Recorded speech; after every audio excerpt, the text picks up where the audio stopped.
responsabilité boobu noonu nga xamante ne ni daanaka ñoom dinañ bokk ci participation dialogue bi PIT également aussi ak aussi waa AFP ban observation ngay def ci ni ni mel ci jamono jooj noonu yéen waa APR daanaka coow li nag mën nañ ne yéen la parce que yéen ay parti bi nga xamante ni yéen a gën a mag te demoo leen ci dialogue bi. Voilà, au moins maintenant on parle politique quoi.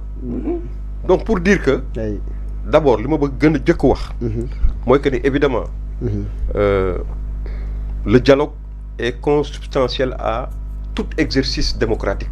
Oui. Ça c'est clair. Amul démocratie kenn mënu ko doxal surtout nag ci suñu réew.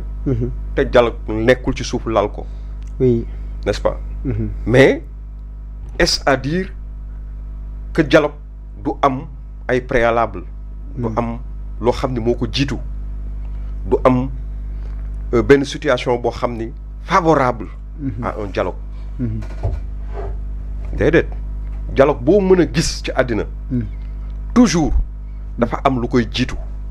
mooy rafetal diggante yi nga xam ne moo war a mën a tax. ñi ngay woo nga woo leen ci jàmm ak salaam jox leen garantie ni dama leen di woo ci jàmm ak salaam. pour ñu waxtaan ci mbiru réew mi. parce que réew mi ñoo ko bokk. mais su fekkee ni yow da nga ñëw taxaw ki nga xam ne mooy sa jiitu jawriñ. yow président de la république nga woote ni da nga bëgg ñu respecter loolu nga xam ne président Macky Sall moo ko fi indi woon. muy bésu dialogue bi nga xam ne dañ ko sacraliser. ñu ko fas ci profiter ci pour waxtaanee lu jëm ci réew mi. ñu bokk ndey bokk mbaay def lël waxtaan ba juboo ci dara. moo xam da nga am sa projet wala da nga am leneen loo bëgg dugal la yaa xam mais de toute façon nit ñi moom ku ci nekk am nga coobarewu nga. mais au moins moom woote na ci loolu.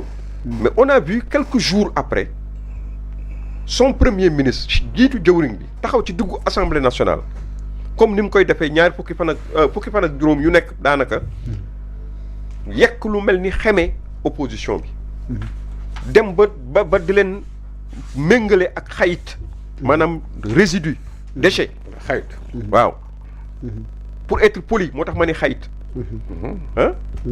donc ku mel noonu su fekkee ni daf lay woo ci dialogue ba pare maanaam mandargal la nit koo xam ne tekkiwuloo dara ba da nga jeex ba dara desul ci yow kooku bu la woowee ci dialogue daf la en réalité est-ce que respecté na la sax boo ko wuyoo ku nekk libre nga nag ku nekk am nga liberté wu ñu woo la taxé la de xayit taxé la de tous les noms d'oiseaux mais teewul nga def violence ci loolu yëpp nga daal di dem wuyu mais ñëpp duñu benn ñun am nañu sañ-sañ en tant que parti politique gis situation bi nga xam ni moom la ñu nekkee ak ñii fi nekk joxuñu ñu benn garantie sudul non seulement ñi ngi ñuy saaga guddi ak bëccëg ñi ngi ñuy menacer guddi ak bëccëg ñi ngi jël paaka sax teg ko suñu put ba pare ni ñu kaay leen ñu toog waxtaan kooku dootul nekk dialogue dootul am sens n'est-ce pas donc ñun looloo tax argument yooyu ñun moom la ñu xam ñun day suñu argument la ñu xam mais nag am na Abdou Aziz ñoo xam ni teewaayu ñeneen ñi foofu non moom laa la bëgg wax am na ñu nga xam ni ku nekk ak motivation ba nga am y a des gens y a des partis des formations de partis politiques yoo xam ni ils sont obligés pour une raison ou une autre d'aller vers ce dialogue et on les comprend il y a des partis qui sont en fin de cycle koo xam ni AFP ngay wax non pas AFP non non il faut plus dire ça je ne dis pas l'AFP c'est un parti que je respecte d'accord c'est un parti que j'ai fréquenté que je reste un parti d'amour pour moi que je respecte du ma leen mësuma leen génn naa fa démissionné fa depuis 2017 dugguma ci parti politique lu dul après ces élections législatives yi nga xam ne moom mooy yu mujj yi ci lay doog a dem jëli carte APR oui loolu explique nga mais mësuma taxaw xas APR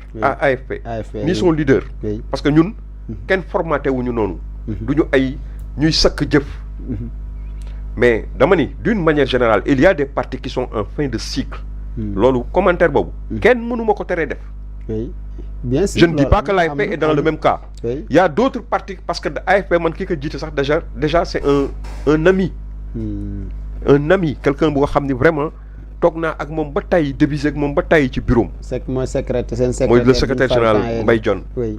n'est-ce pas. oui. donc pour dire que dafa am parti yoo xam ne dañu nekk en fin de cycle. dañoo bëgg a bës. ñooñu danañu xam seen bopp ci loolu maanaam. oui. dañu amatul benn taxawaay ci askan bi. oui. presque kenn xàmmeetul sax.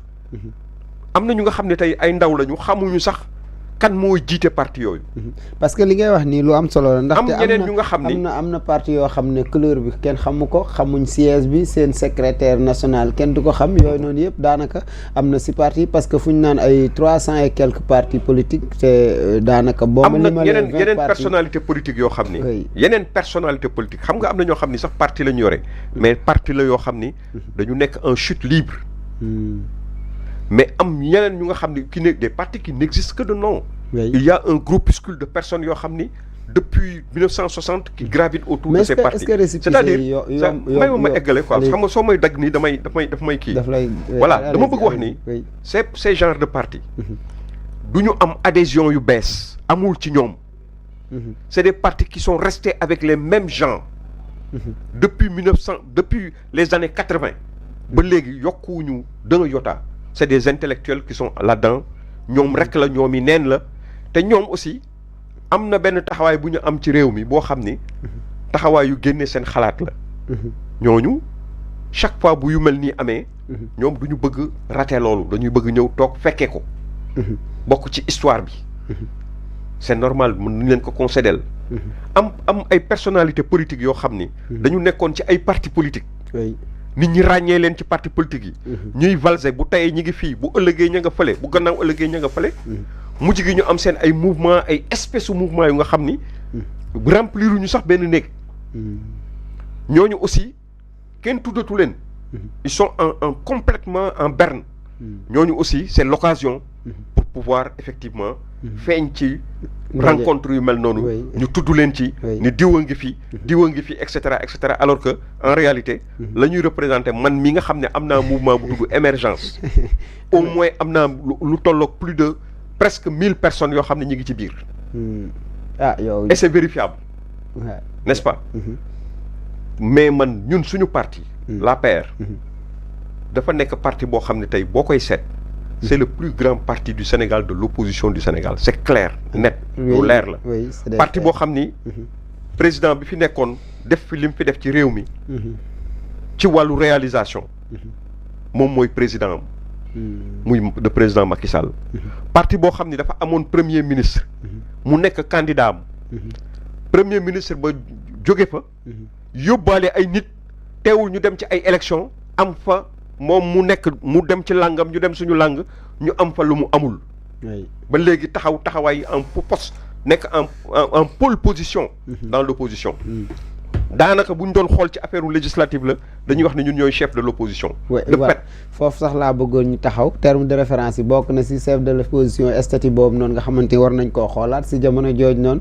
buñ doon wax tey opposition bi nga xamante ni moo war a faire face ak régime bi fi nekk duñ si génn ci parti d'opposition yi nga xam ne ñoo nekk ci Sénégal yépp APR moo ci ëpp baat kenn mënu ko weddi personne ne peut nier ça donc ñun bu fekkee ne ñun bokkuñu ci dialogue bi ñun xorom lañu ci dialogue bi suñ ci bokkulee xorom si dañ na boole ci encore kenn koo xam ni ak ñeneen certainement am na ñeneen ñoo xam ni bokkuñu ñoo xam ni duñ leen citer lu bari ñoo xam ni fësaguñu leeralaguñu ak aussi ñu bëri ñoo xamante ni xamaguñ Anta Babacar Ngom dèjà moom mercredi dina si àddu Pape Djibril Fall wax leeralagul ñoom Bougane Gueye Dany ñooñ yoon ñëpp ñoom ñëpp